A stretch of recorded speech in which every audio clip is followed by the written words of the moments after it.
cold as a razor blade. Episode of the Snake Pit, and of course, I'm joined by the man himself, WWE Hall of Famer, Florida legend, Calgary legend, God, Texas legend. You're just a legend everywhere you go, aren't you, brother? It's Jake the Snake Roberts. It's the way I walk. There's something about Jake the Snake, every territory, and Florida was no exception. And brother, I just mentioned it to you. We're doing a fun one today. We are looking back to December 1982.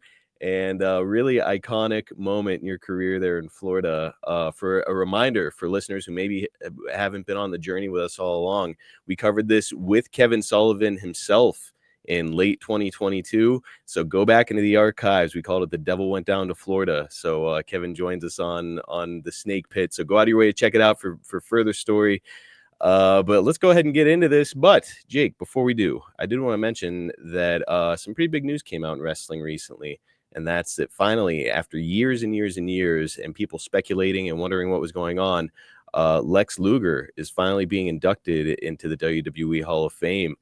And man, it's awesome. It's a well-deserved, tribute to this guy. He's a great legacy. Much like yourself, he was in the Florida territory.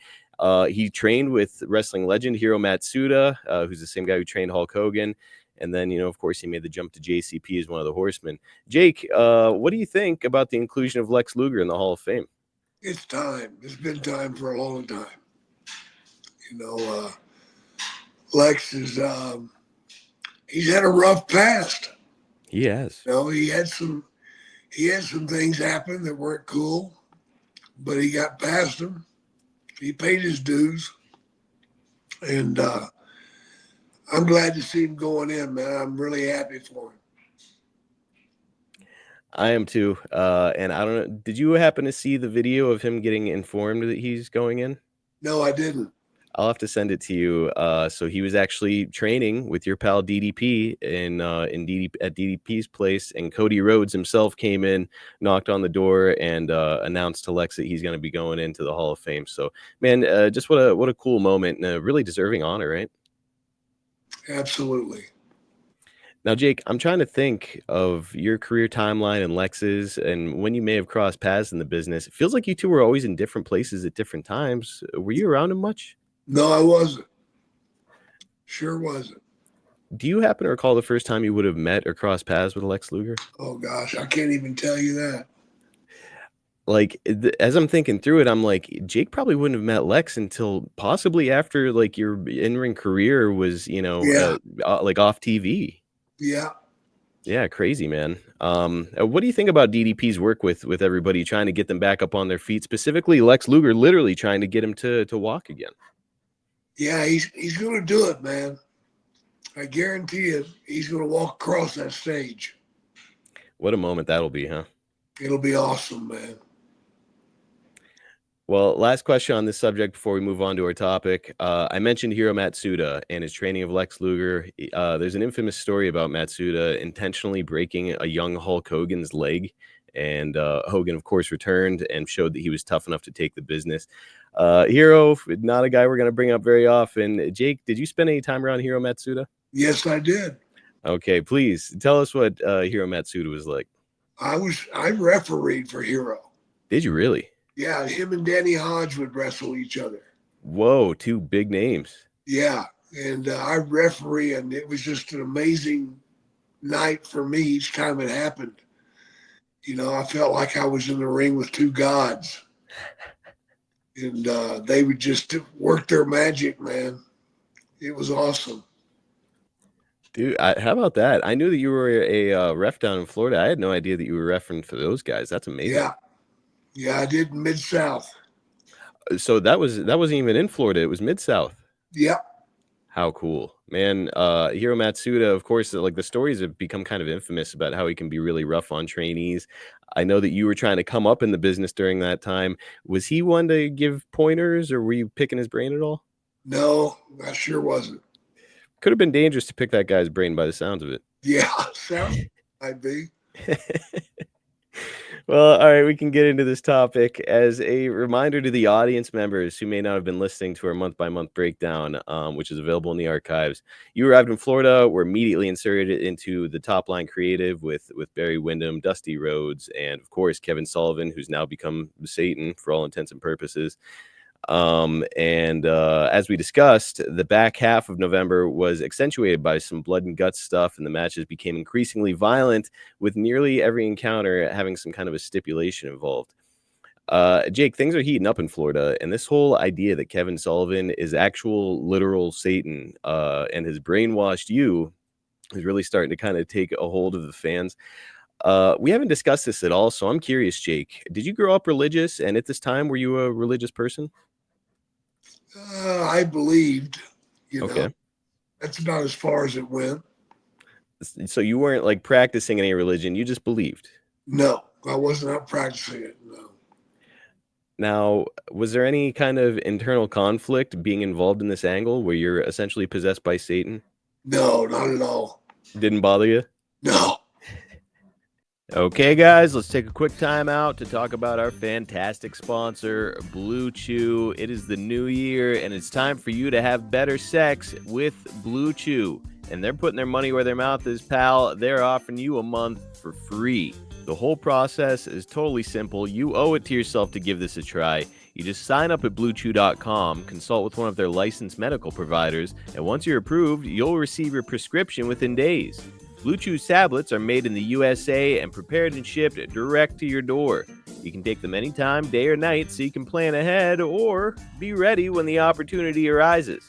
The best part? It's all done online. That means no more visits to the doctor's office, no more awkward, uncomfortable conversations, and no more waiting in line at the pharmacy. Now look, people ask me all the time, and it's always the same question: does Blue Chew really work? Well, let me tell you, pal, it's time for you to find out for yourself. People are going to be calling you Eagle Scout with the way that you're going to be pitching tents by the time Blue Chew is done with you. The folks at Blue Chew told me they're not going to stop until every man is bricked up like a brick house. That is their mission. They want to get you rock hard in the new year. You know, I said you owe it to yourself. Not only do you owe it to yourself, you also owe it to your partner. You could be missing out on the best sex of your entire life without even knowing about it. Come on, you got to give this a try. They say there is nothing sexier than confidence, and Blue Chew can help give you confidence where it counts. We can all relate to wanting to feel more confident, right? Especially in the bedroom, and Blue Chew's here for you.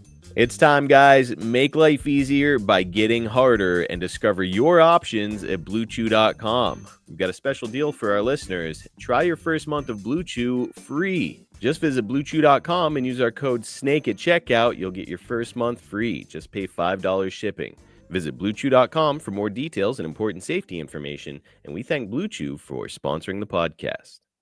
You know, it's funny when I talked to Brian Blair, brought him on, and I said, hey, so what'd you think of this angle? He was like, it was a cool angle and it really got over. He was like, but as a Christian man, like, it bothered me, the idea of this happening in the territory.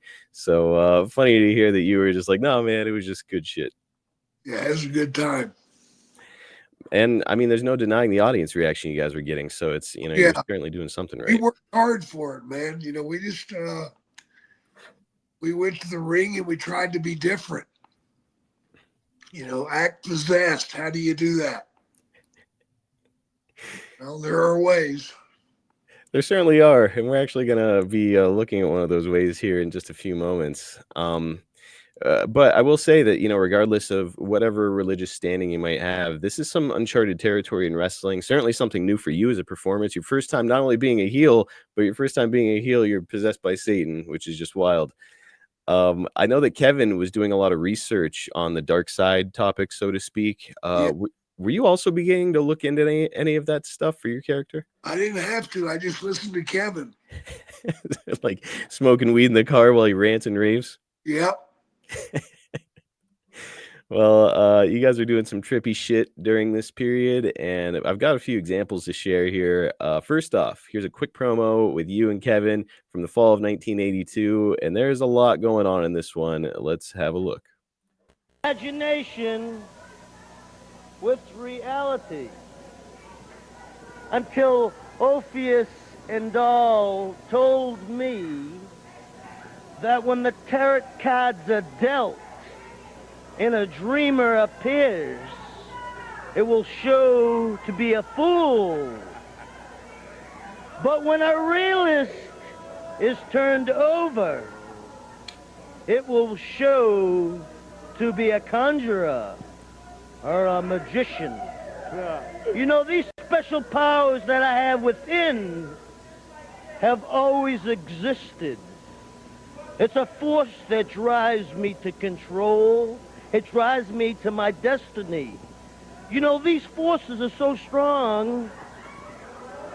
I can give you an example. Hitler, an insignificant little man, poorly educated, a lowlife. Had nothing, Charlie. Except power. Power Inner from power, within, man. given to him. And he came and dominated Europe. And he came this close to dominating the world. Well, right now, I am this close to dominating the wrestling world. And the only thing that stands in front of me is a fool in a dream. And that will soon be over because I am destined to bring my reality. All right, cut off there. Jake, any memory of this moment? No, I sure wished I could too. That promo was something else. I mean, a Hitler reference, that's pretty stiff. That is stiff. Well, I do have to ask, Jake, you were holding, for our listening audience, not everybody's watching this on YouTube, you were holding a sparkler and a like a dummy, like a puppet. Any memory of why? No, I don't. Somebody was licking the cosmic cookie, I think, before this promo. Yeah, probably. Well, I did hear you say Charlie. You said Hitler didn't have anything, Charlie. Was Charlie the dummy? No, Charlie was Kevin. Charles Vincent. You guys are doing some wild shit. Yeah. Man, I love it. So you just for reference, you have no memory of that puppet, where it came from, why? I sure don't, man. I wished I did. It's funny because like a lot of the stuff that you guys were doing, it was great. And I mean, that stuff was amazing. But some of it just feels like, hey, I got a sparkler in my car. Like, why don't I use it for the promo? You know? It worked. It did work. It was great. And there's another really great thing. It's a photo. I'm sure you've probably seen it. I'm not sure if our listeners have seen it. Again, if you're just listening, jump over to YouTube to have a look at this photo. It depicts Jake with Kevin Sullivan. Kevin is holding a mirror. Jake is looking into it. Man, that's a pretty compelling, interesting image, isn't it? It makes you think about what the hell is going on. It does. Almost like this is part of him like possessing you and getting this sort of idea and this character over, right? Yeah. Man, some incredible stuff going on down there. And Kevin and his dark circles and the paint all over his face and shit. Was there ever a moment, I know that you painted your face when you were in Japan, 1980. Was there ever a moment when you were like, maybe I should put like something on my face here? Fuck no, man. I wasn't doing that again. You learned your lesson in Japan, right? It sure did. It burnt the shit out of me. What kind of, you weren't using face paint when you were in Japan?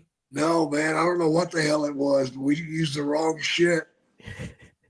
And it burned our skin bad. So, holy shit. So that was enough for you as far as wearing the face paint. You got that right. Okay, guys, spring is almost here, so it's time to shake off them heavy layers, bust out those beautiful thighs.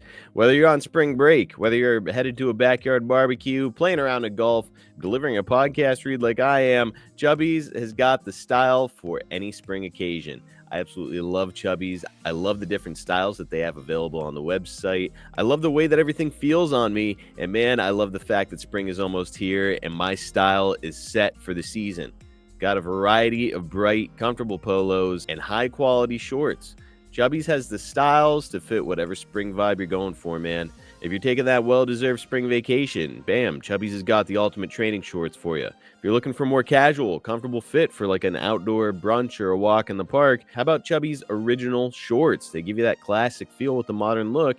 And then get this, they've even got everywhere shorts designed for performance and casual vibes, both at the same time. I mean, these shorts are absolutely awesome, comfortable, practical, and stylish. It's time, man. It's time for you to upgrade your wardrobe, and Chubby's has got you covered.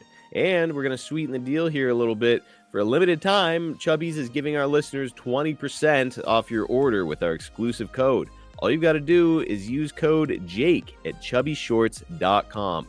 That's it. You save 20% off your order. Okay, if you're listening to this right now, I want you to just real quickly head over to chubbyshorts.com and have a look at some of the really awesome looking shorts. Now, what I'm looking at is men's casual shorts over there. What I really like about them is that not only do you get a bunch of options when it comes to styles, whether it's the Caconators, the Staples, or the Armadas, but also you get to choose your inseam. So you get to decide how these shorts fit you. So not only are you getting comfort, not only are you getting great fashion, you also get to choose how they fit. I mean, you just can't do any better than that. Now get over there to Tops and have a look at the sweet polos that they've got there. Man, if you're looking to make a little statement out there on the golf course, or if you're just looking for some cool spring/summer fashion, man, they've got some really cool stuff there. I'm looking at the Waves of Joy right now as I'm talking to you guys. They got a bunch of different styles. It's comfortable, stretchy, breathable fabric. So you can kick back with these. Like I said, you could go hit the golf course, or you could just chill out. It's comfortable, stylish, and something that you really need to think about adding to your wardrobe. And finally, we know that summer's almost here, and that means that you're going to be going to swimming pools, lakes, rivers, kayaking, whatever it is that you do. You got to have some classic line swim trunks. Seriously, guys, go and have a look at these. They've got really cool designs for these trunks. Plus, they're built with quick drying 4-way stretch fabric. These are the best damn swim trunks humankind have ever created. You've got to try them out for yourself to find out. So look, whether you're getting dressed for your workday, a workout, or a weekend getaway, Chubby's has got you covered. For a limited time, Chubby's is giving our viewers 20% off your order with our code JAKE at chubbyshorts.com. That's code JAKE at chubbyshorts.com. Do us a favor. You're going to support our show, and you're going to get some awesome style for the spring and moving into the summer. Make sure that you tell them that we sent you, though. Use that code JAKE, save 20%. Don't blend in with the crowd. Stand out with Chubby's. When December rolls around here in 1982, the gimmicks matches are not slowing down at all. You're going to be in another bunkhouse match. It'll be you and Kevin against Rhodes and Wyndham at the Fort Homer Hesterly Armory on December 7th. But the next day, you guys have got them again at the Sunrise Musical Theater in Fort Lauderdale, this time in a lights-out steel cage match. Jake, the lights out concept, something that we initially saw Tony Khan use in AEW. Now Triple H most recently used it during the Royal Rumble with Kevin Owens and Sami Zayn. What can you tell us about the concept behind a lights out steel cage match? Just something else to talk about, man. Okay. You know, to make danger come alive. You know, people hear that lights out stuff and no telling what their mind thinks. Mm-hmm. Simple. They just turn the lights out for a couple of minutes and turn them back on. Indicating that this match is not sanctioned by like the Florida state government or whatever.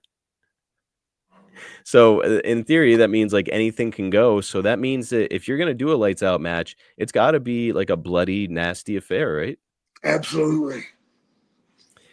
Before coming to Florida, I was kind of looking through your career a little bit. Had you ever been in a steel cage match prior to this?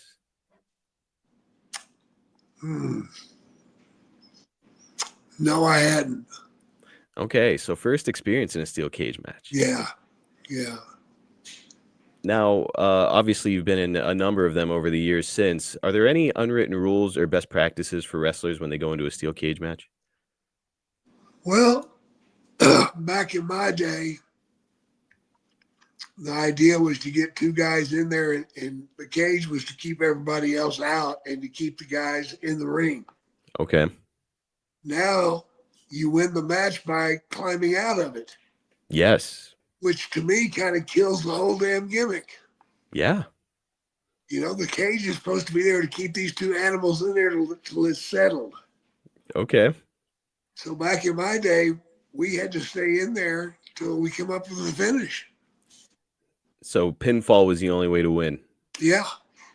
Or submission, I guess. Or submission. Okay. But I really enjoyed the cage matches because we could hit them hard. And I always made a point of it to hit them hard, man. Your opponent or like hit the mesh hard? The mesh. Okay. And of course, it cut the shit out of me. Yeah. But I enjoyed that. I enjoyed bleeding. Now those are hard way cuts when you're in the cage. A few, especially on the shoulders. Yeah. Because I'd imagine if somebody's going to haul you across the ring and fling you into the cage, you're trying to turn your back, turn your shoulders, so that's what's Turn getting in into front. it. Yeah, Yeah. you turn into it. You don't want to go face first into it. Now, I've seen a lot of guys, they'll take their opponent's face and kind of rake it across the cage. Yeah, Here's kind of a technical wrestling question, I guess. Jake, how do you protect yourself when your opponent is mushing your face into the cage and raking it? you pretty much don't. Yeah. I was hoping there's going to be a trick of the trade there. You just No, let there's it no happen. trick to that, bro. Just your face gets beat up. That's the You trick. just got to saddle up and ride that pony till it drops. Jake, I would love to tell you that after this, your schedule is going to lighten up a little bit, but that would be a lie. 3 days after this violent affair, you went on with the American Dream in a match that he made popular, the Texas Bull Rope match. So simply put, two men were tied together by a heavy 10-foot rope with a cowbell in the middle. The match was contested under no DQ rules. Brother, you are getting all the gimmicks here in Florida, aren't you? Yeah. Now, over the course of the podcast, we've talked about you participating in cage matches now, blindfold matches, strap matches, bunkhouse matches, on down the line. We have yet to talk about a Texas bull rope match. Jake, what can you tell us about being in one of these? It's just a lot of fun. Yeah? Yeah, you can make fun out of it, have fun with it. The guy can be trying to get out of the damn ring and you just jerk on it and he takes a nasty ass bump. All right. Or you can pull him into the post. If you go outside the ring, you can go have one of you on each side of the post and you can pull him into the post pretty good. That's a fun trip. Yep. And of course you got the cowbell in the middle. That's a good toy to play with. Awful lot you can do with that. With it. Makes a big noise when you hit somebody with that fucker, too, yes, huh? It does. Jake, it's Mick Foley started doing a hangman spot in matches where he would put his head in between the top and middle rope and then do essentially a front flip so that he ends up hanging outside the ring. Right. I know that probably in a Texas bull rope match, there's going to be a spot like that where the guy gets it wrapped around his neck and looks like he's getting hung. Would you ever do something like that? Yeah, I've done it. You have?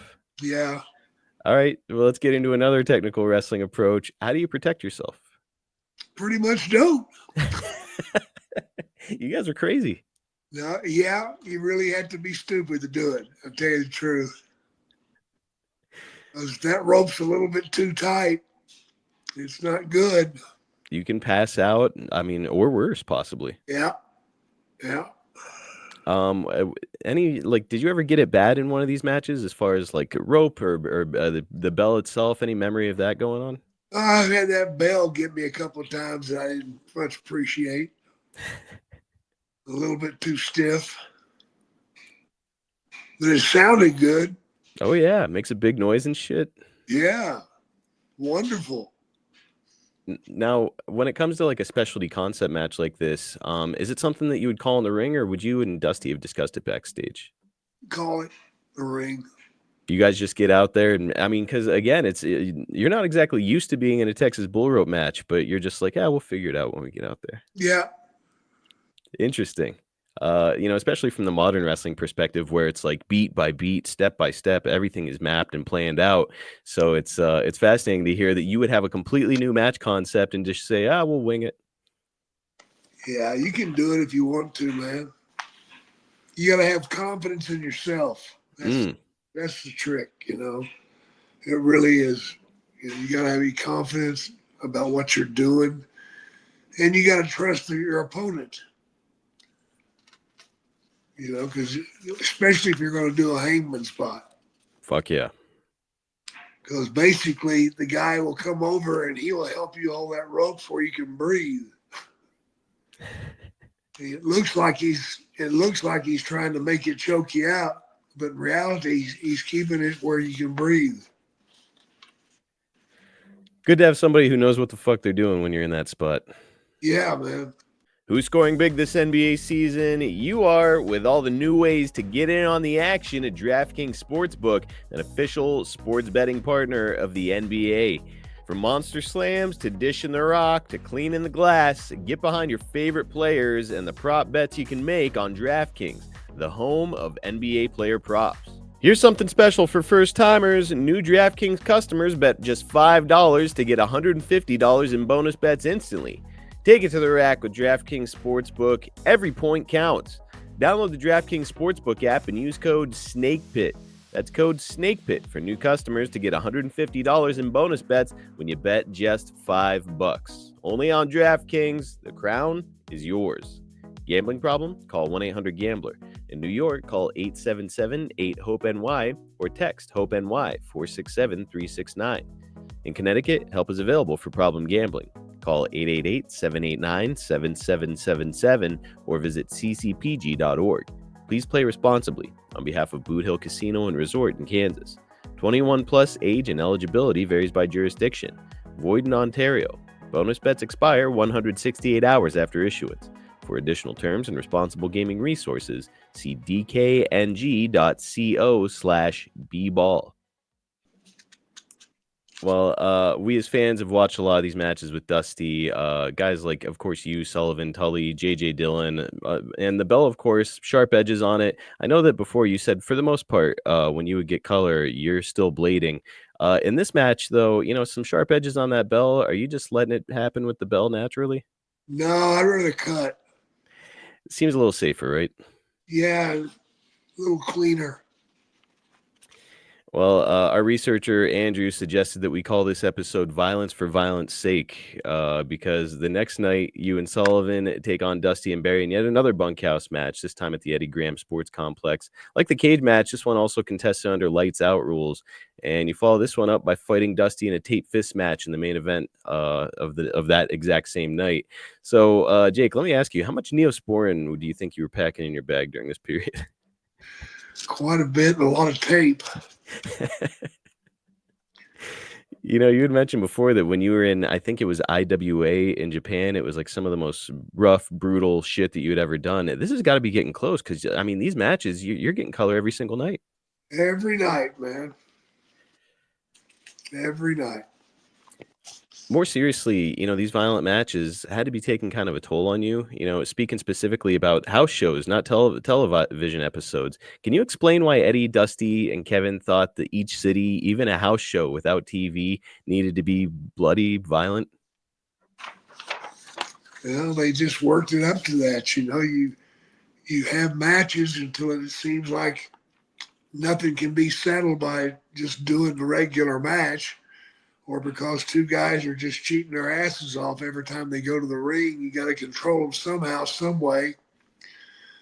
And so you start adding stipulations, whether it be a bunkhouse match or the bull rope match or Texas death match, whatever you come up with.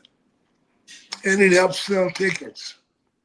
That's really where the rubber meets the road, right? Yep, that's what it's all about.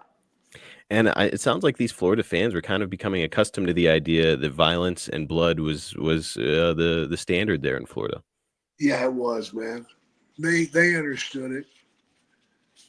I mean, it was the same process over and over again. You'd work up to a point, then you'd start coming out with the gimmick matches. Mm-hmm. But that's what we're there for, man. Well, Jake, we're here. It's the climax of the story today. Christmas Day, 1982, Bayfront Center in St. Petersburg, Florida. You and Jimmy Garvin are on the card against Ron Bass and Barry Windham in a tag team in Texas bull rope match again. You and Jimmy are working together here a lot during this period.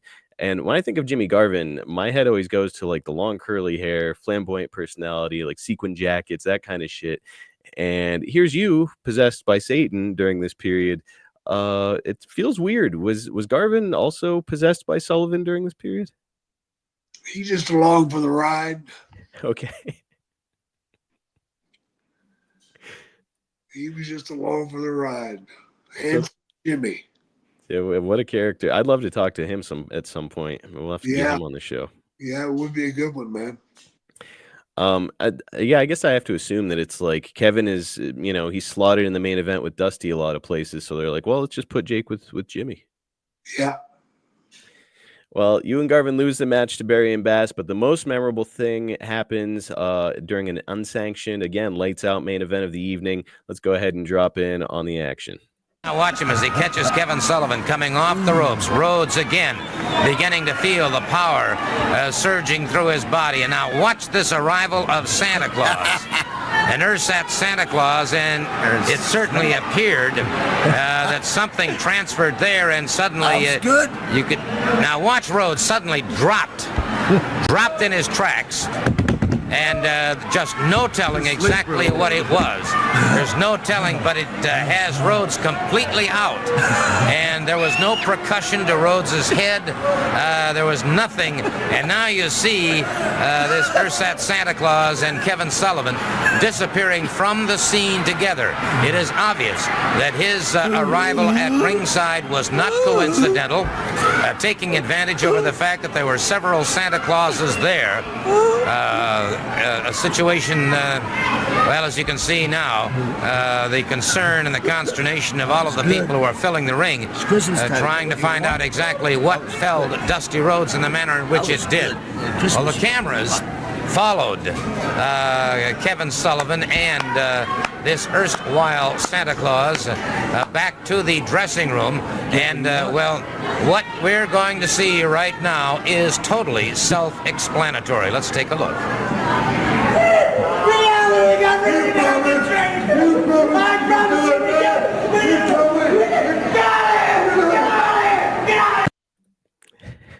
Okay. There we have it, Jake.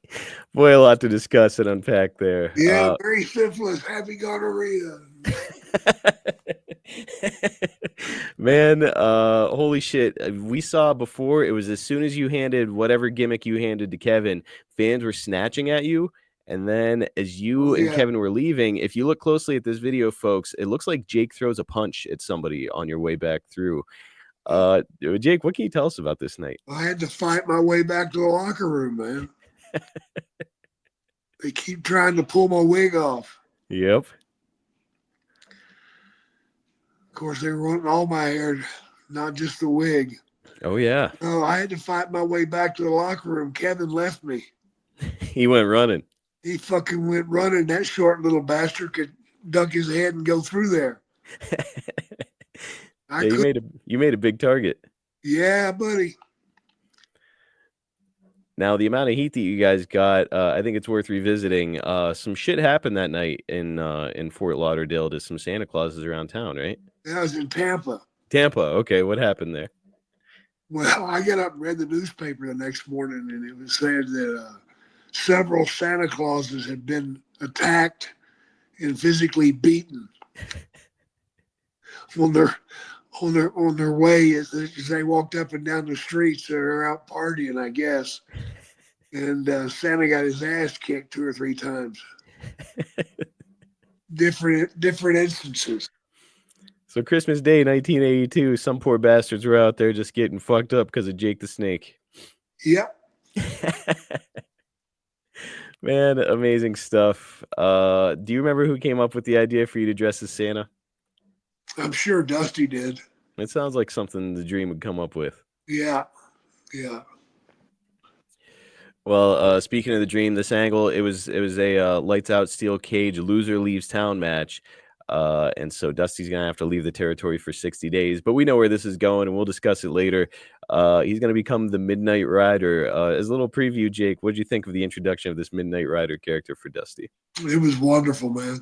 Did a great job. I mean, obviously, JYD would do the same thing with Stagger Lee, and this has been a thing throughout wrestling over the years, where it's very clearly that person.